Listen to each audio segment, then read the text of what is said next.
Khel Khel Mein Hindi film review by allrounder star Ballem Venumadhav. సినిమా విడుదల తేదీ వచ్చి 15 ఆగస్టు 2024. సినిమా నిడువ వచ్చి 2 గంటల 14 నిమిషాలు. సో ఈ సినిమా తీరుతెన్నులు ఏంటి, ఈ సినిమా విశేషాలు ఏంటి ఒక్కసారి మనం దీంట్లో తెలుసుకుందాం ఈ రివ్యూలో.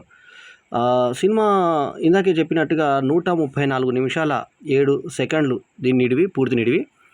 ఇక ఈ సినిమాకి వచ్చినటువంటి సర్టిఫికేట్ వచ్చి UA.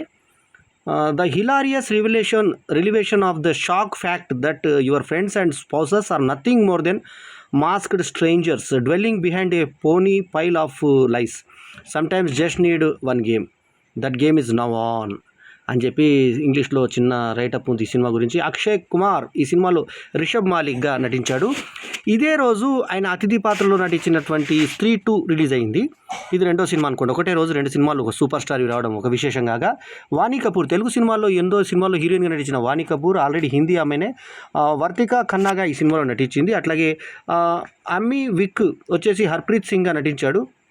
అట్లాగే తాప్సీ పన్ను ఆమె తెలుగు సినిమా నుంచి గుండె జల్లు అంతకుముందు జుమ్మంది నాదం సినిమా నుంచి మంచు మనోజ్ పక్కన చేసిన హీరోయిన్, వాళ్ళ ఉత్తరాదిన పెద్ద హీరోయిన్గా నిలబడిన తాప్సీ పన్ను ఈ సినిమాలో హర్ప్రీత్ కౌర్గా నటించింది. ఆదిత్య సీల్ వచ్చేసి సమర్ తన్వర్గా నటించినటువంటి సినిమాలో ప్రజ్ఞా జైస్వాల్ నైనా మెహ్రా తన్వర్గా యాక్ట్ చేసింది. ఈమెకి ఇంట్రొడ్యూసింగ్ ప్రజ్ఞా జైస్వాల్ అని పడింది. ఆమె తెలుగులో ఆల్రెడీ కంచె, ఆ తర్వాత అఖండ, ఇంటి మన కృష్ణవంశీ సినిమా ఒకటి, ఆ మాదిరి చాలా సినిమాలు ప్రజ్ఞా జైస్వాల్ తెలుగులో చేయడం జరిగింది.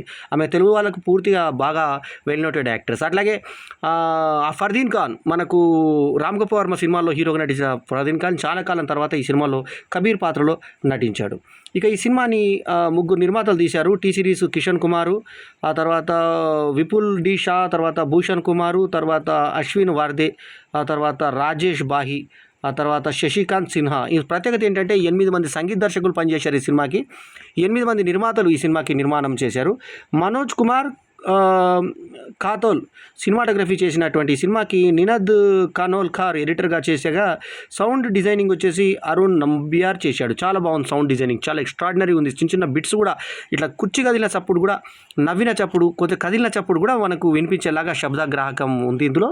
So Mudassar Aziz director writer అయినటువంటి ఈ సినిమాని మరి ఒక నాటకం లాగా తీశారు సినిమాని. అంటే ఒక షార్ట్ ఫిలింని పొడిగిస్తే ఎలా ఉంటుందో అలా ఉంటుంది ఈ సినిమా.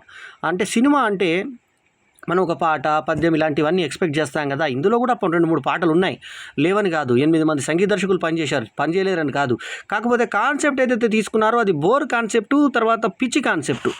అదేంటంటే ఇవాళ మొబైల్ ప్రపంచంలో ఒకరి భార్య మొబైల్ భర్త మొబైల్ భార్య చూడనటువంటి రోజులు ఉన్నాయి కాబట్టి దానికి ఒక చిన్న ప్యారడీ లాగా, అంటే దాని ఏంటంటే దీనికి ఒక గమ్మత్తు వ్యంగ్యం లాగా, ఒక కథలాగా, వ్యంగ్య కథలాగా ఏం చేశారంటే ఒక 3 జంటలు ప్లస్ ఒక అతను బ్యాచిలర్గా, అంటే అతను ఆల్రెడీ పెళ్ళయింది, గర్ల్ ఫ్రెండ్ ఉంది, 4 వీళ్ళు అందరు కలుసుకున్నారు ఒక పెళ్లి వెడ్డింగ్ దగ్గర కలిశారు. కలిసిన తర్వాత వాళ్ళు తాగడానికి సరదాగా ఒక దగ్గరికి వెళ్ళిన తర్వాత కూర్చొని ఒక మొబైల్, అందరూ మనం ఒక మొబైల్ చూస్తుంటాం కదా, ఒక ప్రపోజల్ చేసుకుందాము, ఒక మొబైల్ ఎవరి రహస్యాలు తెలుసుకోవడానికి, ఎవరికి వచ్చిన మెసేజ్ కానీ, ఎవరికి వచ్చిన వాయిస్ మెసేజ్ కానీ, ఎవరికి వచ్చిన సందేశం కానీ, పిక్ కానీ అన్నీ అందరం చూడాలి మనం. అలా మనకి ఎవరికి రహస్యాలు లేవన్నట్టుగా తెలియాలన్నట్టుగా అలా పెట్టుకున్న తర్వాత ఎవరి హస్బెండ్ మీద వాళ్ళ కాన్ఫిడెన్స్ ఉంటుంది, అందరు హ్యాపీగా ఉంటారు. అయితే అక్షయ్ కుమార్కి వచ్చి ఎస్కాట్ ఒక అమ్మాయిని వేషం తీసుకొచ్చినట్టుగా ఢిల్లీకి వెళ్ళినప్పుడు అతని దగ్గరకు వేషం వచ్చినట్టుగా ఇతను plastic surgeon. So plastic surgeon చేసుకోవడానికే వచ్చింది ఆమె అని చెప్పేసి ఇతను వాదిస్తాడు. తర్వాత ఇంకొక అతను గే అని తెలుస్తుంది, అతను బాయ్ ఫ్రెండ్ ఫోన్ చేశాడు హోండా అని చెప్పేసి. ఆ తర్వాత అనయ్య అని చెప్పేసి అక్షయ్ కుమార్కు 18 ఏళ్ళ కూతురు ఉంటుంది. ఈమె మొదటి భార్యకు పుట్టిన కూతురు. ఆ మొదటి భార్య యాక్సిడెంట్లో చనిపోతుంది. రెండో భార్య వాణి కపూర్ని చేసుకుంటాడు. వాణి కపూర్ క్యారెక్టర్ పేరేంటి, వర్ణిక. ఆమె పేరు ఎలా ఇచ్చారంటే మనకి చాలా డిఫరెంట్గా ఒక కొత్త పేరు ఇచ్చారు, వర్తిక ఖన్నా. సో వర్తిక కన్నా తల్లిలాగా బిహేవ్ చేయడానికి ట్రై చేస్తుంది, అంటే ప్రేమ పెంచుకోవడానికి ట్రై చేస్తుంది. కానీ ఆ పిల్ల అంటుంది, ఆ పిల్ల దగ్గర మోకాండం చూసేసి మ్యాన్ మూడ్స్ అనేది ఒకటి man song, so man some moods అది ఒకటి పెట్టుకుని ఉంటే, ఈ కండం నీ దగ్గరికి ఎట్లా వచ్చింది అమ్మాయి అంటే, నీ అనవసరం కదా అమ్మాయి, నీ పని నువ్వు చేసుకొని నువ్వు సౌత్ తల్లిలో లాగుండు, నా దాంట్లోకి ఇంటర్ఫియర్ కాకొని 18 ఏళ్ళ పిల్ల చెప్తే తండ్రికి చెప్తే ఇప్పుడు నేనేం రియాక్ట్ కావాలి చెప్పు, ఎలా రియాక్ట్ కావాలి చెప్పు అని వ్యంగ్యంగా ఆ పిల్లకి మంచి చెడో ఆ పిల్లే తెలుసుకుంటుంది. అన్న తర్వాత వీళ్ళందరూ ఉన్నప్పుడు డిస్కషన్లు ఉన్నప్పుడు ఆ అమ్మాయి అంటుంది, నాకు రిహాన్ అని చెప్పి నా బాయ్ ఫ్రెండ్ వచ్చాడు డాడీ, నేను ఏం చేయాలని అనే అడుగుతుంది. అడిగినప్పుడు ఏం చెప్పాలో అర్థం కాదు ఈయనకి. అర్థం కాకుండా ఆ సంఘటన నీకు బాధ కలిగించేటువంటి సంఘటనగా మిగలకుండా మంచిగా ఉంటే నువ్వు ప్రొసీడ్గా, లేకుంటే నీ ఇష్టం అమ్మా, నువ్వు పెద్దదానివైనా నువ్వే ఆలోచించుకో అని చెప్పేసి చెప్తే వీళ్ళందరూ క్లాప్స్ కొట్టి, ఒక తండ్రికి ఇట్లాంటి క్వశ్చన్ కూతురు అడగదు, నాకు ట్రై చేసింది, నాకు ఎంగేజ్ ఉంటే నీకు ట్రై చేసింది, కానీ ఇట్లా గొప్పగా నన్ను అడుగుతుంది నా కూతురు అని అన్న నమ్మకాన్ని నిలబెట్టింది పాప అని చెప్పి అన్నప్పుడు అదొక హ్యాట్స్ ఆఫ్ సన్నివేశం కింద దర్శకుడు చాలా అంటే సున్నితమైన అంశాన్ని ముదాసర్ అజీజ్ చాలా అద్భుతంగా ఈ సీన్ ఒక సినిమాకి హైలైట్ ఇది.